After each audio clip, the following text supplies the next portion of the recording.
পাইকারচর ইউনিয়নের বালাপুরে একটা অনুষ্ঠান ছিল। বালাপুরে ইউনিয়নের একটা অনুষ্ঠান ছিল আজকে, এটা 800 মতন তারা আয়োজন করছে। বিশাল রান্না বান্না দেখলাম। আমি চলে আসতে হয়েছে আসরের আগে বক্তৃতা দিয়ে। সকালবেলা ছিলাম ওইটা মাঠে করছে, বড় স্কুল মাঠে করছে।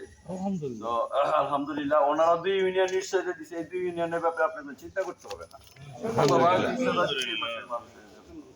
এই চিনিসপুর আমার নিজের ইউনিয়ন, আমার বাড়ি চিনিসপুর গ্যাস অফিসের সামনে। মূলত আমরা এখানকার স্থানীয় বাপদাদার বিটা। আর যারা মাতামাতি করে এরা কিন্তু এখানকার লোক না। আর আমাদের জায়গাতে এরা বাড়ি করছে। এটা আমাদের বাপদাদার জায়গা ছিল, একসময় বিক্রি করছে, পরে এক পর্যায়ে হ্যান্ড ওভার হয়েছে। যাক, আমাদের সম্পর্ক খুব ভালো পারস্পরিক, আমাদের প্রতিবেশী হিসাবে। তো আমি যে কথাটা বলতে চাই, সারা নরসিংদী যতটুকু ঘুরেছে এর মধ্যে মানুষটা পরিবর্তন চায়। আমাদের সব দেখা শেষ, সব খাওয়া শেষ।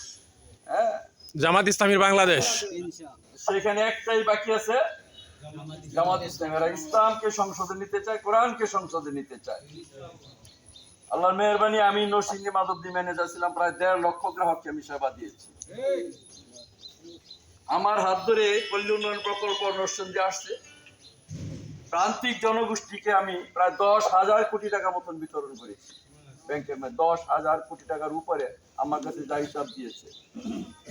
20,000 গ্রাহক বর্তমানে আমাদের রয়েছে এখন।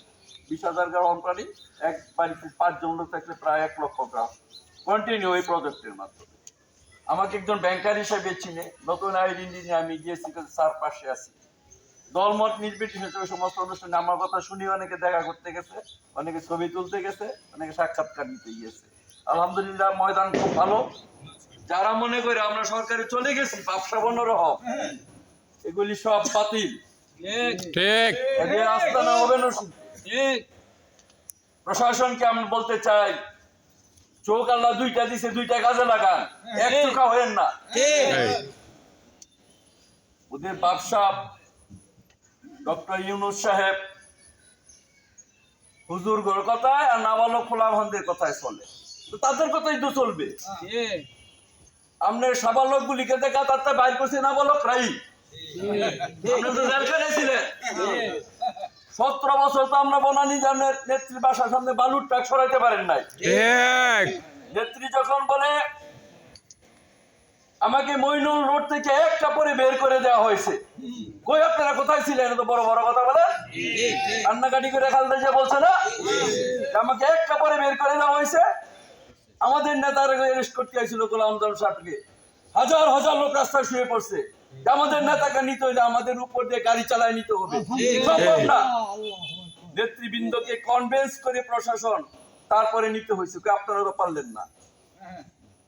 ম্যাডাম খালেদা জিয়াকে ঘোষণা দেয় নাই, হেফাজত ইসলাম অনুষ্ঠানে সব নেতারা চলে আসেন মাঠে, একজন আসছে?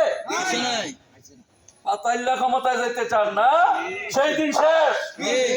মানুষ অনেক সচেতন, সেই নাবালকরাই স্বাধীন করে দিয়েছে নতুন করে দেশকে, তাদের কথাই চলবে দেশ। আগে সংস্কার, বিচার, তারপরে নির্বাচন, আমরা 3টাই চাই। আমরা তাড়াহুড়া করতে চাই না। মানুষের প্রত্যাশা অনেক।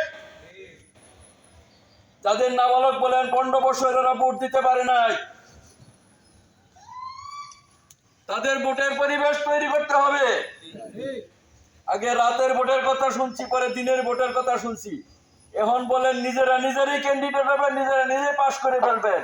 দিবা সপ্তাহে বলি, নতুন বোতলে পুরান মদ, পুরান বোতলে নতুন মদ, কোনোটাই চলবে না।